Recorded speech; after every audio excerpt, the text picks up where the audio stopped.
Здравствуйте, мои дорогие! Сегодняшний таро-прогноз мы делаем для раков. Давайте посмотрим, что раков ожидает на следующей неделе. Это неделя с 29 июня по 6 июля. Напоминаю, что вы можете подписаться на мой YouTube-канал, также ставить лайк, сообщения и поучаствовать в акции, если вам это интересно, нумерологического разбора даты рождения. Кому интересно, оставляйте свою дату рождения. Возможно, я разберу именно ее на следующей неделе. Итак, раки, давайте посмотрим, что же происходит в вашей жизни, какие карты вам выпадут и в каких сочетаниях, в каких комбинациях, соответственно, это произойдет. Смотрим на водный знак зодиака, на представителей знака рак. Понедельник, вторник, среда, четверг, пятница, суббота,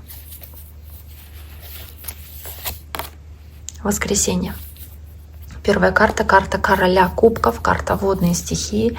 Вашего, кстати, водного знака зодиака вместе с тузом пентаклей показывает здесь переполненность чувствами, эмоциями. В целом кубки, да, кубки — это чувства, но здесь они перемежаются с тузом пентаклей, то есть ощущением процветания, независимости, какого-то достатка. Может быть, к вам приходят какие-то деньги или в качестве подарка здесь что-то к вам поступает, но в целом вы по тузу пентаклей чувствуете, осязаете вот эту уверенность в каком-то своем финансовом положении. К тому же дальше еще и десятка пентаклей идет, да, которая показывает здесь семью и очень часто и означает единение с семьей, целостность семейную, с близкими, да, такое взаимодействие, ощущение их поддержки, внимания, да, по десятке пентаклей. Но также это еще и в целом богатство, да, материальное благополучие, потому что десятка пентаклей, она во многих других колодах, а особенно тех, что были ранее, да, еще более старых колодах, она изображает просто пентакли.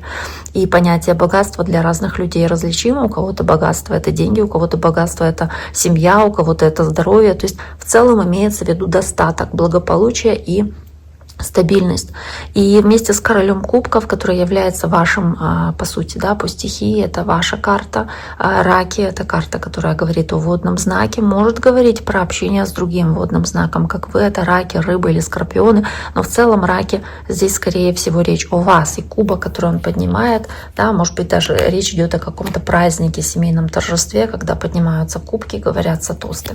Десятка пентаклей, которая есть на вторник, да, я уже обрисовала эту карту плюс-минус, да, в общих чертах, и плюс вы в целом видите изображение на картинке, плюс паж пентаклей здесь тоже держит монетку, то есть поступление каких-то средств, получение денег, может быть зарплата, может быть вы тратите на себя, здесь вкладываете на себя какие-то деньги, и поэтому ощущение тоже достатка и такой финансовой какой-то стабильности, благополучия. И также можно и шанс иметь хороший заработать деньги. Они могут к вам прийти через работу, через готовность усердно выполнить какую-то работу, когда к вам этот шанс стучится, это предложение. И у вас достаточно решительности и смелости, чтобы ее выполнить снова-таки. При этом дальше идут такие карты Луна, двойка мечей. И вот они немножечко похожи, потому что и там есть Луна. Это что-то зыбкое, непонятное, сумеречное. То есть появляется какая-то неуверенность со среды, какие-то страхи, может быть, боязнь быть обманутыми или неуверенность в своих действиях, или неуверенность в будущем. То есть какие-то переживания, какие-то страхи и сомнения могут появиться в среду почему-то. Здесь же пятерка жезлов, борьба, какие-то конфликты, выяснение отношений или какие-то неприятности и трудности, как испытания, которые заставляют вас засомневаться в себе, в своих силах или в окружающих людях. То есть здесь по пятерке жезлов действительно появляются какие-то страхи у вас. Дальше двойка мечей, сдерживание своих чувств и эмоций, попытка здесь не сказать или не сделать чего-то лишнего в четверг. Также попытка себя оградить или защитить от чего-то, либо не встревать в конфликты, в которые вас пытается кто-то втянуть. То есть вы стараетесь занять такую позицию «моя хата с краю», да, ничего не знаю. И вот тут же десятка пентаклей, опять-таки акцент на семью, десятка пентаклей на какие-то взаимодействия с близкими, с родственниками, может быть попытка здесь, с кем вы живете вместе под одной крышей, не обидеть обидеть или не добавить какой-то лишней, да, вот искорки вот этой, которая разожжет конфликт. То есть вы можете сдерживать свои эмоции и чувства в отношении близких людей или любимых людей, проявлять какую-то стойкость. Также какая-то нерешительность касаемо выбора, опять-таки, чего-то связанного с семьей или с деньгами. И десятка кубков тоже счастье, семья, семейное счастье. То есть для вас важны эти аспекты на этой неделе. Возможно, будет повод встретиться с родственниками.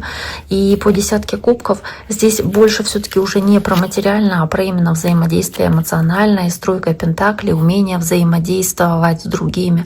Здесь мама, папа и дочка вместе, коврик, этот кут. Почему светофор? Чтобы двигаться дальше, чтобы можно было продвигаться дальше на своем пути. То есть совместно они работают над общим счастьем, над семейным счастьем. Да? Каждый выполняет свою часть работы, свою задачу. Также самое и в семье, то есть если возникали какие-то конфликты или размолвки, вы стараетесь здесь все равно вспомнить о том, что вы единое целое, вы семья, да, и каждый выполняет свою часть задач. То есть отношения — это работа, и здесь для вас это тоже очень важно. И поддержка близких по тройке пентаклей, и какие-то важные шаги, которые вы сделаете друг другу навстречу. И удовольствие, с которым вы помогаете друг другу взаимодействию. При этом дальше идет карта правосудия, карта весов, может быть, общение с человеком знака весы, но и также по правосудию это необходимость быть ответственными в том, что вы делаете. Паж жезлов, здесь же огненный знак появляется, лев, овен или стрелец, может быть, к этому имеет отношение. Но также здесь вот по пажу жезлов больше энтузиазма, больше смелости в том, чтобы решить какие-то вопросы спорное, что-то для себя выяснить, добиться ответственности, справедливости с другими людьми, о чем-то договориться, сказать свою точку зрения, да, что-то вот обсудить и решить для себя между вами, чтобы прийти к равновесию, к балансу. И карта принца мечей такая воинственная, и нужно ее немножечко остерегаться, потому что она может говорить о решительности, которая может привести к проявлению гнева, и это по отшельнику может привести к уединению, желанию уединиться, желанию подумать о чем-то своем, да, как будто бы отстраниться от окружающих из-за конфликта, который может возникнуть. И также здесь может быть какая-то необходимость защитить себя, может быть, свои права, свои границы в какой-то конфликтной ситуации. В целом, я думаю, что у вас достаточно неплохой расклад на неделю. Берегите себя. До скорого.